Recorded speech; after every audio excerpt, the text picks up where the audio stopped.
श्याओ जिया को मैसेज करके रात को मीटियोर शावर देखने जाने का प्लान बनाती है। दूसरी तरफ फीमो मैगी से कहते हैं कि मेरे फ्रेंड की गर्लफ्रेंड उससे नाराज़ हो गई है। अब उसे अपनी गर्लफ्रेंड को मनाने के लिए कोई मशवरा चाहिए, तो तुम ही अब मुझे कोई आइडियाज़ दो। मैगी को तो पता चल जाता है कि एक्चुअली में बॉस को खुद ही श्याओ को मनाने का मशवरा चाहिए। तो वो उन्हें कहती हैं कि अगर उसे कोई इनसिक्योरिटी है तो आप उसे सिक्योरिटी का शोर करवाएं, तो देखिएगा वो मान जाएगी। तो फीमो उसे कहता है, अरे तुम ये मुझे क्यों सपोज कर रही हो, मैंने तो जस्ट फ्रेंड के लिए ही मशवरा मांगा है। फिर मैगी तो वहाँ से चली जाती है और बाद में यूनजो जब फीमो को बताता है कि रात को श्याओ का और जिया का मिटियोर शावर देखने जाने का इरादा है, तो वो भी फिर यून के साथ मिलकर कोई प्लान बनाने लगते हैं। फीमो शाओ के पास आकर उसे जल्दी से अपने साथ लेकर जाने लगते हैं। अब वो फिर उसे एक अंधेरी जगह पर लाकर खुद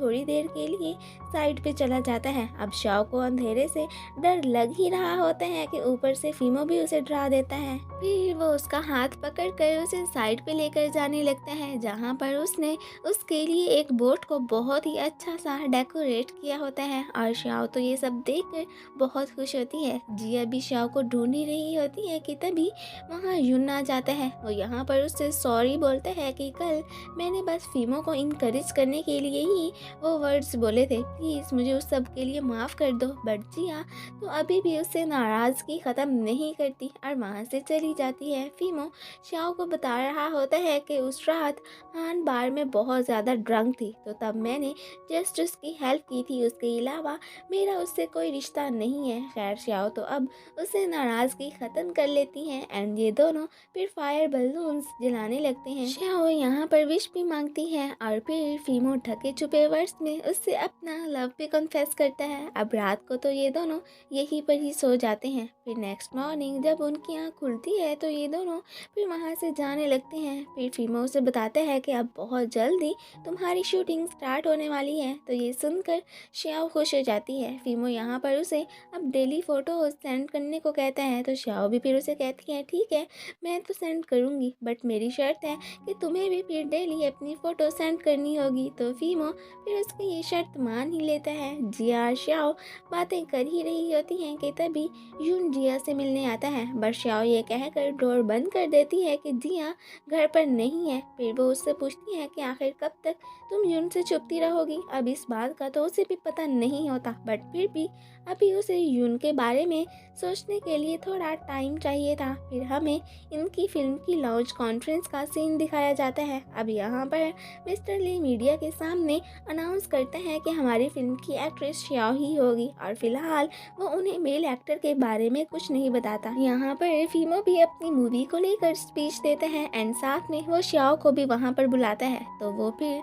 मीडिया के सामने खुद को इंट्रोड्यूस करवाती हैं। अब फिर उसकी शूटिंग स्टार्ट हो गई होती है। श्याओ फिर फीमो को अपनी फ़ोटो सेंड करती है। अब फीमो उसे सेंड करने के लिए अपनी फ़ोटो बना ही रहा होता है कि मैगी उसे पोज बनाता देख लेती है एंड स्माइल करने लगती है। फीमो तो उस वक्त काफ़ी एम्बैरेस फील करता है। यून जिया को मनाने फिर से आया होता है, बट वो तो उसकी कोई भी बात सुने बगैर वहाँ से जाने की करती है। फीमो फिर फिल्मिंग साइट पर आया होता है। जब वो किसी काम से साइट पे जाता है तो श्याओ इस बात से सैड हो जाती है कि वो मुझे मिले बगैर ही वहाँ से चला गया, बट वो थोड़ी देर बाद उससे मिलने आता है। अब उसे अपने पीछे देखकर श्याओ तो शौक के मारे गिरने ही लगती है कि फीमो उसे पकड़ लेता है। तभी एक लड़की आकर श्याओ को शूटिंग पर चलने के लिए कहती है, तो वो फिर फौरन से वहाँ से जाने की करती है। हाँ जियांग से नाराज़ होती है कि तुमने मुझे लीडिंग रोल दिलवाने का प्रॉमिस किया था, बट देखो वो रोल श्याओ को मिल चुका है। जियांग फिर यहाँ पर हान के और फीमो के फैले हुए रूमर्स को हवा दिलाने का सोचता है कि हो सकता है इस तरह करने से हान को फिल्म में काम करने का मौका मिल ही जाए। अब हान साहिबा फिल्मिंग साइट पर आ जाती हैं। यून फिर फीमो को बताता है कि तुम्हारे और हान के रिलेशन रिलेशन को लेकर फिर से गॉसिप से स्टार्ट हो गई हैं। तो अब क्या करना है? फीमो फिर उसे कॉन्फ्रेंस बुलाने का कहते हैं। हान मिस्टर ली से बात करने की ट्राई करने लगती हैं, बट वो तो उसे इग्नोर करके वहाँ से चला जाता है। अब फिर वो शाओ को वहाँ पर रोक लेती है। फीमो तो मीडिया को बता देते हैं कि ये जो तुम लोग मेरे बारे में गलत इन्फॉर्मेशन फैला रहे हो, उसे फैलाना बंद करो, क्योंकि मेरा और हान का कोई रिश्ता ही नहीं है। एंड जब मैं अपनी कोई गर्लफ्रेंड बनाऊंगा तो तुम लोगों को खुद ही बता दूंगा। ये कहकर वो कॉन्फ्रेंस ख़त्म कर देते हैं। और इस बात का जब हान को पता चलता है तो उसे उस वक्त बहुत गुस्सा आता है। फिर हम देखते हैं कि श्याओ बाई भी यहाँ पर आ गया होता है एंड वो अपने आने का फीमो को बता देता है। एक्चुअली में ये फीमो का कज़न भी होता है और अब यही तो श्याओ के साथ काम करने वाला था। हान जब श्याओ को बैठा देखती है तो उसके शैतानी दिमाग में एक शैतानी आइडिया आता है। वो उसके ऊपर लाइट्स गिरा देती है। सबको तो यही लगता है कि ये बस एक एक्सीडेंट के कारण ही ऐसा हुआ है। श्याओ बाई उसे फिर उठाकर हॉस्पिटल लेकर जाने लगते हैं। फीमो को जब श्याओ के हॉस्पिटल जाने का पता चलता है तो वो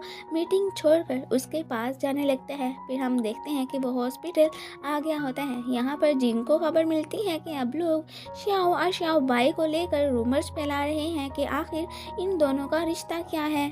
ये लोग डिसाइड करते हैं कि अब मीडिया को बता ही दिया जाए कि बाई ही इस फिल्म का मेल लीड है। श्याओ बाई तो वहाँ से चला जाता है। हान ने तो श्याओ को चोट इसलिए पहुँचाई थी ताकि वो शूटिंग पर ना जा सके और फीमो फिर उसे ही कास्ट कर ले। बाहर मीडिया वाले लोग आ गए होते हैं। मिस्टर ली फिर उन सबको बताता है कि हम इस इंसिडेंट के बाद ना ही फीमेल लीड को रिप्लेस करेंगे। और रही बात श्याओ बाई और श्याओ के रिलेशन की, तो श्याओ बाई ही हमारी फिल्म का मेल लीड है। सो उसने इंसानियत के नाते श्याओ की जान बचाई थी। उन लोगों को उनके खिलाफ रूमर्स फैलाने की ज़रूरत नहीं है। हान मासूम सी शक्ल बनाकर फीमो के पास आती है एंड उसे अपनी चोट दिखाने लगती है। तो फीमो को भी उसकी एक्टिंग का अच्छे से अंदाज़ा हो जाता है एंड वो उसे कहते हैं कि मुझे पता है श्याओ के साथ ये सब तुमने ही किया है। अब नेक्स्ट टाइम अगर तुमने उसके साथ ऐसा किया तो फिर देखना मैं तुम्हारे साथ क्या करूँगा। जियांग को लिंगर का भाई कॉल करके डांटता है कि तुम्हें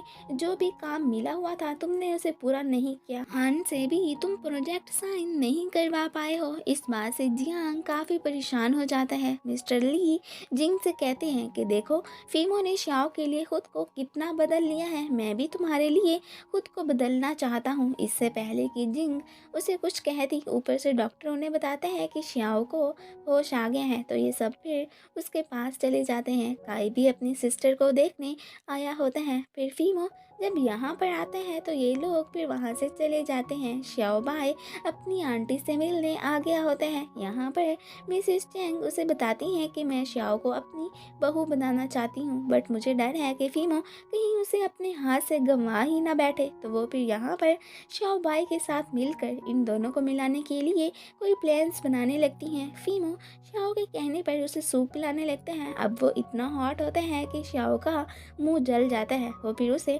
ब्लो करने को कहती है तो वो उसकी बात गलत समझकर उसके मुंह पर ब्लो करने लगते हैं। तो इस बात से श्याओ स्माइल करने लगती है। खैर फीमो फिर ऊपर उठकर बैठ जाता है। फीमो के जाने के बाद जिया उससे मिलने आती है। अब जिया को यहाँ देखकर जुन चुप जाता है और फिर उसके जाते ही वो फिर श्याओ के पास आते हैं एंड यहाँ पर वो उससे पूछते हैं कि आखिर मैं क्या करूँ कि जिया मान जाए। तो श्याओ फिर उसे कहती है कि तुम अपने एक्शन से उसको अपना लव शो करवाओ, फिर देखना वो मान जाएगी। तो युन उसकी बात अच्छे से जान जाता है। जियांग हान से कॉन्ट्रैक्ट साइन करवाने के लिए एक ऐसा प्रोजेक्ट तलाश कर रहा होता है जो बिल्कुल फीमो की मूवी के जैसा हो और आखिरकार उसे एक स्क्रिप्ट बिल्कुल वैसा मिल ही जाता है। एंड फिर इसी के साथ ही ये पार्ट खत्म हो जाता है। Thanks for watching.